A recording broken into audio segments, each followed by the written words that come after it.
Hello guys, in this video I'm going to show you how to follow companies on the Glassdoor application, because at 10,000 subscribers I am going to show you my whole YouTube revenue statistics and growth strategy, how to make money online. Now let's jump into it. First of all, open the app on your phone.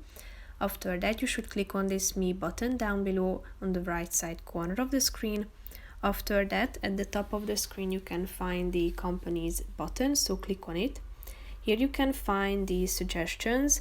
As you scroll down, you can see the name and logos of the company that you can follow by clicking on the follow button. By clicking on the follow button on the right side of the screen, you have the chance to tap on the plus icon at the top to add more companies that are not listed within the suggested section.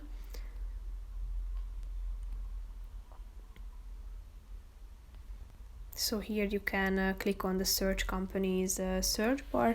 At the top, type in the name of the company that you are looking for, then it will be shown, and then you can tap on them to follow the companies.